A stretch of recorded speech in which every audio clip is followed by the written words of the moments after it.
इस महीने की 19 तारीख को मुल्क में रेफरेंडम कराया जाएगा, जिसमें सिर्फ ये सवाल पूछा जाएगा कि क्या आप सदर पाकिस्तान जनरल मोहम्मद ज़ियाउल हक के उस अमल की तायीद करते हैं जो उन्होंने पाकिस्तान के कवानीन को कुरान हकीम और सुन्नत रसूल सल्लल्लाहु अलैहि वसल्लम के मुताबिक इस्लामी अहकामात से हम आहंग करनी और नजरिए पाकिस्तान के तहफ़्फ़ुज़ के लिए शुरू किया है, और क्या आप इस अमल को जारी रखनी, मजीद उस्तवार करनी और मुनज़्ज़म और पुरअमन तरीके से इक़्तिदार अवाम के मुंतखब नुमाइंदों को मुंतकिल करने की हिमायत करते हैं।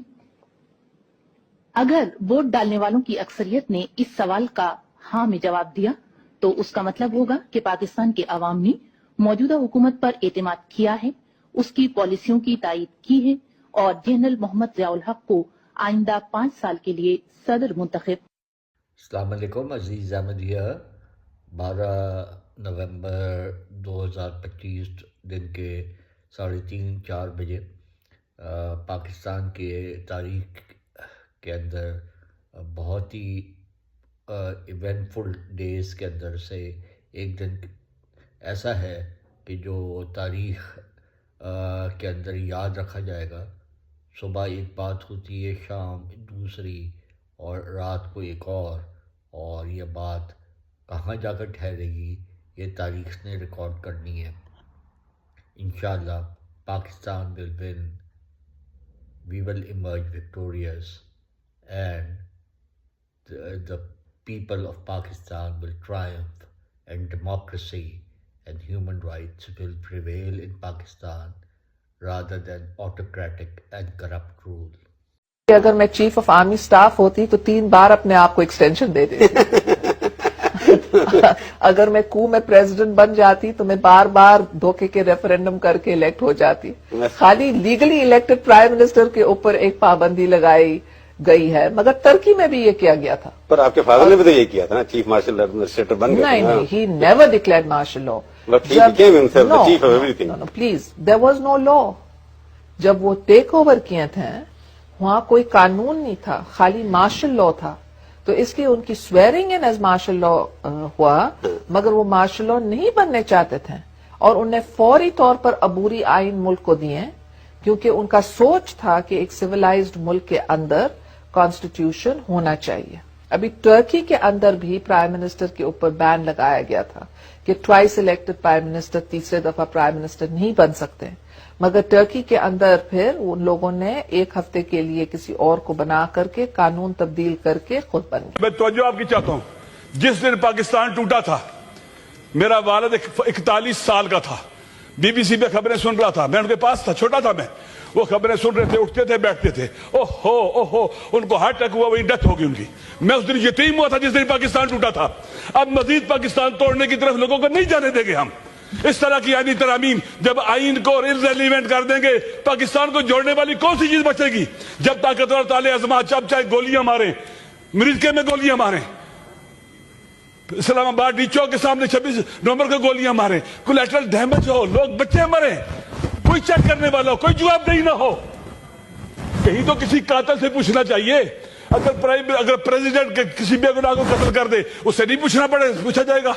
हर आदमी जवाबदेह है, हर आदमी जवाबदेह है, चाहे वो आर्मी चीफ हो, चाहे वो नेवल चीफ हो, चाहे वो जज हो, चाहे वो एयरफोर्स का चीफ हो, चाहे कोई भी हो, हर कोई जवाबदेह और अकाउंटेबल होना चाहिए। हमें ऐसा नहीं होना चाहिए कि ताकतवर को राजी करने के लिए हम अपना सब कुछ तबाह बर्बाद कर दें। पाकिस्तान के अवाम देख रहे हैं, दुनिया देख रही है हमें, इस पार्लियामेंट को। ये वो पार्लियामेंट है जिसने आइन पास किया था 73 का आइन, ये वो पार्लियामेंट है, वो जगह है। खुदा भी हमें देख रहा है, हम उसके सामने बैठे हुए हैं। हमें बसीर है, खुदा देख रहा है, उसके मलाइका देख रहे हैं, अवाम देख रहे हैं, हम जो कर रहे हैं, ये जो रक्स हो रहा है ताकतवर के सामने इन आईनी तरमीम की शक्ल में, हम इसको मुस्तरद करते हैं। आप अगर इस तरह से करेंगे ये काबिल कबूल नहीं है, कोई नहीं मानता इसको, कोई नहीं मानेगा इसको। इसलिए जरूरी है कि इस तरह की आईनी तरमीम से इज्तनाब किया जाए और हमें अवाम को अनबोर्ड लिया जाए, हमें अनबोर्ड लिया जाए, सबको अनबोर्ड लिया जाए और पाकिस्तान के अंदर ताकतवरों के लिए, उनको कंट्रोल रखने के लिए सख्त चेक्स बनाए जाए। ऐसे चेक्स हों कि फरार न कर सके उनसे कोई ताकतवर। जिसको हम पावर देते हैं उसको इंसान होना चाहिए, उसका आला अखलाक होना चाहिए। अब पुलिस वाला आदमी किसी को पकड़ता है, हक क्या पकड़े, मुल्ज़म है पकड़े, थप्पड़ मारना उसका हक नहीं है, गिरबान पकड़ के उसको घसीटना उसका हक नहीं है, ये इंसानियत की तौहीन है। लिहाजा ताकतवरों के ऊपर चेक होने चाहिए। एक SHO पर चेक ना हो, वो कितना फिरौन बन जाता है, कितना फिरौन बन जाता है। हमें फिरौन नहीं बनाना चाहिए, छोटे बड़े आईनी तरामीम के जरिए फिरौन नहीं बनाना चाहिए, नमरूद और शद्दाद नहीं बनाना चाहिए। इसलिए हमें कोशिश करनी चाहिए कि बैलेंस हो, मुतवाज़िन हो, जिससे आइन की हुर्मत में इजाफा हो, अवाम की रज़ायत और हिमायत बढ़े, हमारी इज्जत और आबरू बढ़े, पार्लियामेंटेरियन की इज्जत बढ़े, ना ये कि खाक में मिलती रहे। इसलिए जरूरी है कि हम इनको नहीं मानते, इस तरह के तरीक़ाकार को नहीं मानते कि आप अभी दे रहे हैं, अभी इस टाइम हमें दे देंगे। ये ऐसे आईनी तरमीम होती है, ये लो पढ़ो जाओ कमेटी के अंदर, ये ऐसे होता है। किबला वक्त चाहिए इसके लिए। जैसे आपके बड़ों ने 18वीं आईनी तरमीम पास की, जैसे आपके बड़ों ने आईन बनाया है, वही प्रैक्टिस होनी चाहिए। इसके बारे में कोई इख्तलाफ नहीं होना चाहिए। आग लग जाए इस पार्लियामेंट को, बाढ़ में जाए ये पार्लियामेंट, बाढ़ में जाए इसका स्पीकर, बाढ़ में जाए इसके सारे मेंबर। जिस स्पीकर में ये ईमानदारी ना हो कि उस इदारे का नाम ले, वो इस पार्लियामेंट का स्पीकर नहीं बन सकता। He should leave it. Speaker ये हमारा हक है। जगदीश साहब, आप इतने सीनियर पार्लियामेंटेरियन हैं, आपके अल्फाज का चुनाव ये हम एक्सपंज करते हैं, भाड़ में जाए पार्लियामेंट। स्पीकर और जो स्पीकर के बारे में कहा है उसको भी हम एक्सपंज करते हैं। आप लोगों की बीवियों को भी इज्जत करेंगे, आप लोगों की बेटियों को भी इज्जत करेंगे, आप लोगों के बच्चों को भी इज्जत करेंगे, और फिर कहेंगे लोग कहें पाकिस्तान जिंदाबाद, लोग कहें ये हवलदार स्पीकर जिंदाबाद। जो पार्लियामेंटेरियन माओ बेटों की कानून पे बेइज्जती पे खामोश रहता है, उसे रिजाइन करके घर चला जाना है। जो भी जाता है जाओ छुट्टी करो। देखिए कमाल करते हो यार, थानों में छोटे छोटे बच्चों के कपड़े उतारे जाते हैं। खुदा को माने, एजेंसियों को यहाँ लोगों के टेलीफोन टेप करने की इजाजत देते हैं और लोगों को बोलने नहीं देते। ये जो आप ये आदमी कि न पुलिस के पास है न किसी के पास है, डाकू ले गए, हमें उन डाकुओं का नाम बता दो। कच्चे के डाकू हैं, बलोच डाकू हैं, पश्तून डाकू हैं, कौन ले गए हैं? तकिए ना बेवकूफ तो जनाब डिप्टी स्पीकर साहब, ना हम पागल हैं, नाम ये है कि हम लोगों की बेइज्जतियाँ करना चाहते हैं। ये पार्लियामेंट पाकिस्तान के 25 करोड़ इंसानों का पार्लियामेंट है। आपको पता है, you belong to People Party. आपकी पार्टी को, आपके वर्करों को, आपकी लीडरशिप को इस पार्लियामेंट की बहाली के लिए, आइन की हुक्मरानी के लिए, इंसानों की हक की खुदरादियत के लिए जो कुर्बानियाँ देनी पड़ी, आपको पता है। इस पार्लियामेंट को अगर इस तरह चलाया जाएगा, इसको हम कभी चलने नहीं देंगे। जब स्पीकर अभी एक रेजोल्यूशन पेश हुआ कश्मीर के बारे में, मैंने अपोज किया। मैं कश्मीरियों के हक की खुदरादियत के मुखालिफ नहीं हूँ। हम वो लोग हैं कि दुनिया में जहाँ कहीं आज़ादी की तारीख हो, हम उसको सपोर्ट करने वाले लोग हैं सब। कश्मीर के मामले में पाकिस्तान भी गड़बड़ कर रहा है, हिंदुस्तान भी गड़बड़ कर रहा है। ये पार्लियामेंट, इसमें मैं अमेंडमेंट लाना चाहता हूँ। जो आदमी हिंदुस्तान की तरफ से खड़े होकर बात करता है कि कश्मीर इंडिया का अटूट अंग है, वो कश्मीरी नहीं होता। यहाँ से जो आदमी खड़ा होता है कि कश्मीर पाकिस्तान की शाह रग है, ये भी कश्मीरी नहीं होता। कश्मीरी की रूह से पूछा जाए, दोनों तरफ के, यहाँ के वहाँ के, उनसे पूछा जाए, अगर वो अपनी मर्जी से इकट्ठे हिंदुस्तान में जाना चाहते हैं, गुड बाय। अगर वो अपनी मर्जी से पाकिस्तान में आना चाहते हैं, वेलकम। और अगर वो कहते हैं कि हमारी जान छोड़ो, आप भी हमारी जान छोड़ो, हिंदुस्तान भी हमारी जान छोड़े, हम आज़ाद कश्मीर एक मुस्लिम स्टेट बनाना चाहते हैं, it should be part of this resolution. दूसरी बात जनाब स्पीकर, ये आदमी, जनाब स्पीकर, शर्म की बात है, शर्म की बात है। पीपल्स पार्टी ने जो मंशूर आइन बनाया था, उसमें यह था कि 15 days before the parliament sitting, 15 days after the parliament sitting, no member can be arrested. वो तो हमने बिगाड़ दिया है। एक मिनट, अली मोहम्मद तकिए ना, अली मोहम्मद तराशा, जनाब स्पीकर, शर्म की बात है। कल इस पर बात हुई,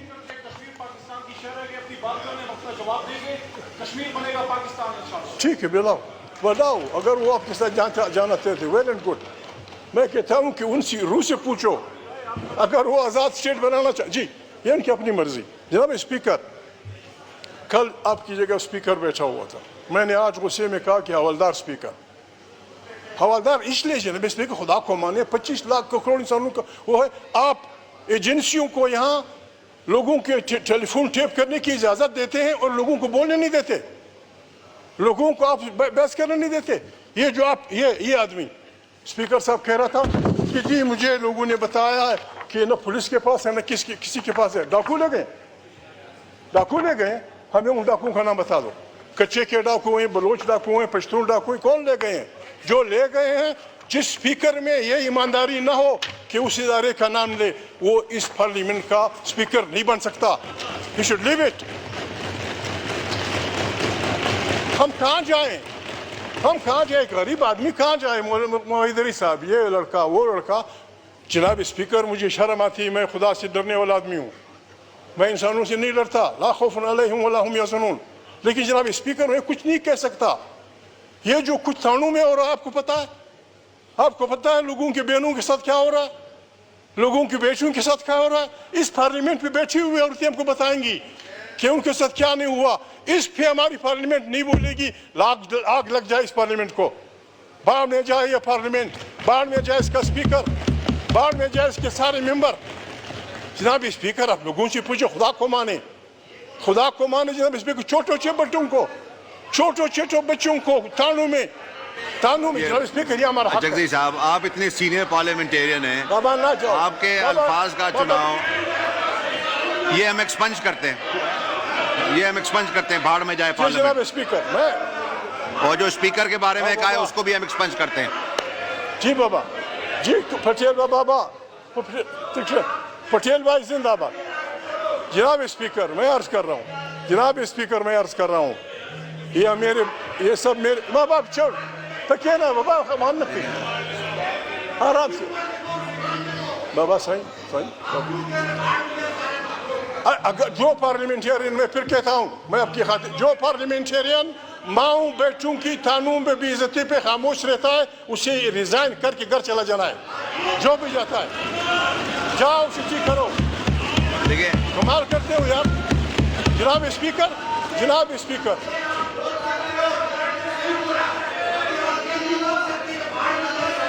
اسپیکر میں عرض کر جناب اسپیکر بات یہ تھانوں میں چھوٹے بچوں کے کپڑے اتارے جاتے. خدا کو مانے اس سے جناب اسپیکر میں لکھ کے دیتا ہوں اس رویے سے پاکستان میں ایسی خانہ جنگی شروع ہو جائے گی جس کو کوئی نہیں روک سکے گا. میں اس آدمی کا نام بول رہا ہوں جناب اسپیکر میں لاؤں گا کل. اسٹالن جب لینن کے بعد سنبھال رہا تھا تو اسٹالن کے ایک بہت بڑے کامریڈ کو راہ چلتے پارٹی کارکن نے گولی مار دی. جب اسے پوچھا گیا کہ تم نے کیوں, میں نام کر لاؤں گا میرا وعدہ ہے. اسٹالن کا بہت بڑا آدمی تھا. کارکن نے گولی مار دی کہ اس نے میری بیوی کی بے عزتی کی تھی. آپ لوگوں کی بیویوں کو بھی عزت کریں گے, آپ لوگوں کی بیٹیوں کو بھی عزت کریں گے, آپ لوگوں کے بچوں کو بھی عزت کریں گے اور پھر کہیں گے لوگ کہیں پاکستان زندہ باد, لوگ کہیں یہ حوالدار اسپیکر زندہ باد. جناب اسپیکر یہ جو آپ کچھ کر رہے ہیں, پٹیل صاحب سمجھدار آدمی لکی پڑے بھی, ہماری جو پیپلز پارٹی کی رجا پڑھا لکھا آدمی ہے. سپریم کورٹ نے ایک فیصلہ کیا, بجائے اس کے کہ ہم اس کا احترام کریں ہم اداروں کو لڑانا چاہتے ہیں. کیا آسمان گرے گا اگر پارلیمنٹ نے کچھ سیٹیں دے دیں ان کو. کیا ابھی پارلیمنٹ کو آپ کھڑا کر رہے ہیں. یہ ہمارا لاؤڈ اسپیکر بڑا پڑھاکو آدمی ہے, ہر وقت اسلام کی بات کرتا ہے. کیا اسلام یہ حکم دیتا ہے؟ اسلام تو یہ حکم دیتا ہے کہ اگر کافر ہے, ہندو ہے, سکھ ہے, مسلمان ہے, اگر اس نے کسی مسلمان سے زیادتی کی ہے اس کافر کے حق میں فیصلہ کرو. یہ قرآن کا حکم ہے. ہم قرآن کو روزانہ اٹھا کے سر پہ پڑھتے ہیں اور خود اپنے ملک میں لوگوں کو بے عزتی کرتے ہیں. جناب اسپیکر یہ پارلیمنٹ امام عزیز ہے. جی جگدیش صاحب وائنڈ اپ کیجیے گا, بہت سارے لوگوں نے پوائنٹ آف آرڈر پہ بولنا ہے. وائنڈ اپ جی جناب اسپیکر, اگر کوئی چاہتا ہے کہ یہ ملک چلے اور یہ ملک قوموں کی قطار میں سر اٹھا کے چلے تو آسان سا فارمولہ ہے. آپ سندھی ہیں سائیں، آپ کو پتہ ہے اس ملک میں ہم 4-5 بھائی رہتے ہیں. اگر کسی کو یہ ملک عزیز ہے، آئیں ہم سب فوجیوں سمیت آئیں ہم سب اللہ کے سامنے اپنے گناہوں کی معافی مانگیں اور اعلان کریں کہ اس ملک میں پارلیمنٹ کی بالادستی، آئین کی بالادستی ہوگی. دوسری بات کہ سارے مسائل اس پارلیمنٹ میں حل ہوں گے، خارجہ داخلی پالیسیاں اور سندھ کے وسائل، بلوچ کے وسائل، سرائے کی وسیب کی زمینیں جو کچھ ہیں، پنجاب کی جو نعمتیں ہیں، پشتونخوا وطن میں جو اللہ نے پیدا کیا ہے، اس پہ آئینی طور پہ سندھی کا، بلوچ کا، سرائکی کا، پنجابی کا ملکیت آپ تسلیم کر لیں. زرداری صاحب ہمارے پریزیڈنٹ ہیں، انہوں نے پہلے بھی بڑی ہمت کی ہے. 18th امینڈمنٹ وہ لکھ لیں اس پارلیمنٹ کو کہ آج سے سندھی وسائل پہ، بلوچ وسائل پہ، سرائکی وسائل پہ، پنجابی وسائل پہ، پشتونخوا کے وسائل پہ وہاں کے عوام کا حق ہوگا. جناب اسپیکر، یہ پاکستان سر اٹھا کے چل پڑے گا. اور اگر یہ آپ کا پریڈیسیسر اس طرح چلائے گا جناب اسپیکر، ہم اس پارلیمنٹ کو اس طرح چلنے نہیں دیں گے. God bless you.